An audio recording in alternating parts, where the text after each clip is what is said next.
Hi everybody and welcome to another exciting edition of Boring JavaScript. I'm your host, the Virtual White, aka Mike Smith, and today we're taking a look at interfaces. So what exactly is an interface? Well, according to Wikipedia, it is an abstract type that contains no data but defines behaviors as method signatures. What does that mean to us? Well, let's first take a look at a non-JavaScript example. Go jump in your car and what do you see? Well, you see a steering wheel, acceleration pedal, brake pedal. Jump in your neighbor's car, what do you see? You see a steering wheel, acceleration pedal, and a brake pedal. You go jump in your other neighbor's car, what do you see? Oh, again, a steering wheel, acceleration pedal, and a brake pedal. So no matter what car you get in, no matter what manufacturer, you're always going to see a steering wheel, acceleration pedal, and a brake pedal. That is what is known as an interface. So suppose you had an interface that said, okay, if you're going to build a car, you need to have a steering wheel, an acceleration pedal, and a brake pedal. So no matter what car you make, if you're a new manufacturer, you've always got to be able to have all three of those pieces for your car to be considered a car. Now, does the steering wheel by itself tell you how to implement the steering wheel? No. Different manufacturers implement steering mechanisms differently. Well, how about the acceleration pedal or the brake pedal? Does the brake pedal or the acceleration pedal by itself tell you how it operates? No, it doesn't whatsoever. In fact, it doesn't even tell you what it looks like. If you take a look at different acceleration pedals and brake pedals and steering wheels, they all look differently. But they all behave the exact same way, and more importantly, they are all on every single car. So how is that an interface? Well, basically an interface, now getting back into the JavaScript side, basically says that we don't define any data whatsoever in our class, but we define methods that any class that extends our interface class must implement. So in our particular case, we would have a class that has no data in it, but it has a do steering wheel method, a do acceleration pedal method, and a do brake method. And there would be absolutely nothing in the method because all the interface does is just tell us that we have to have those three methods available. And that's it. There's absolutely nothing within the interface. Any class that extends our interface must include those three methods. Now, how they implement it, how they implement the steering wheel, the acceleration pedal, the brake pedal is completely up to them. But they've got to have all three of those. So that's basically what an interface is. Doesn't define any kind of data, but it defines methods that must be defined within any class that extends it.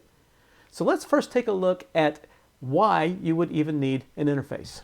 That's next.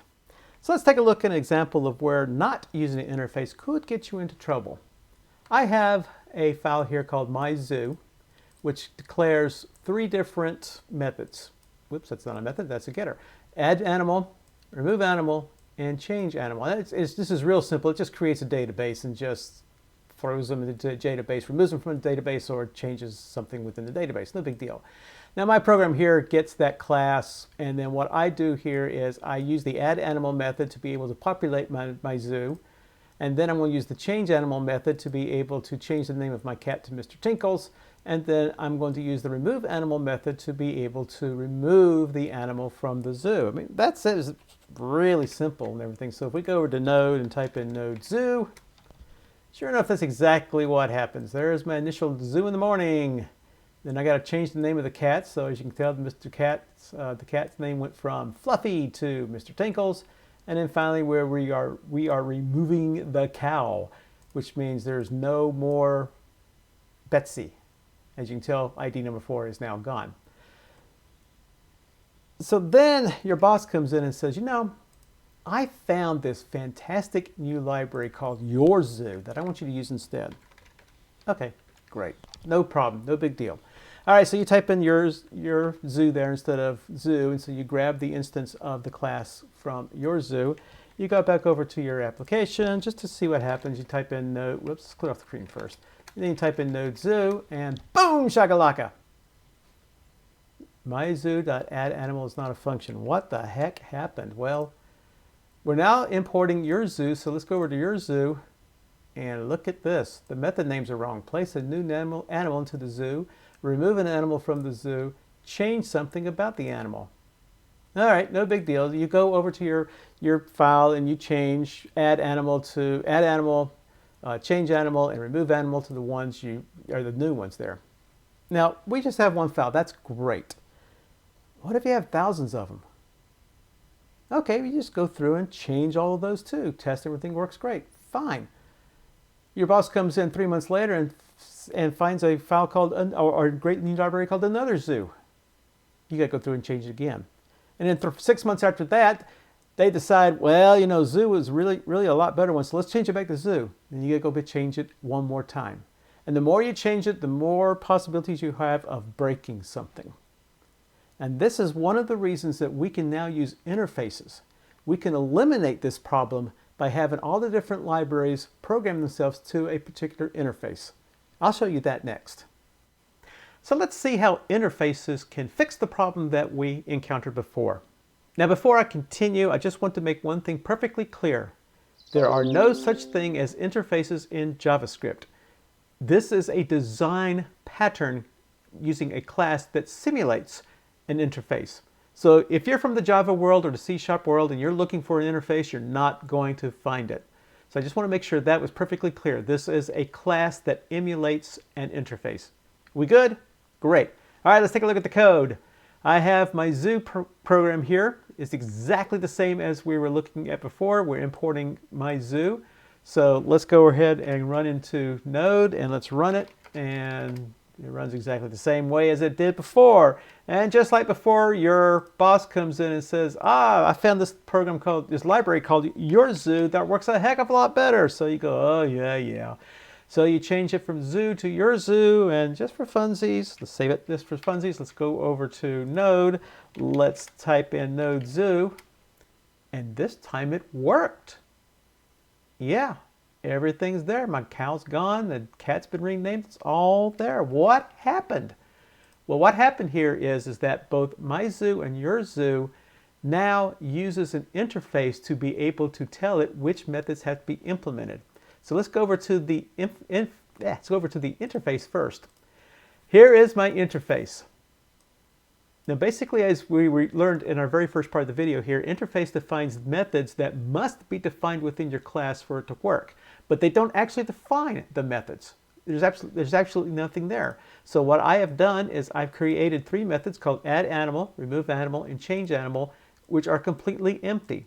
And so I'm using those to be able to say in this class, hey, these are the methods that are defined. You must define them for you to be able to use this class.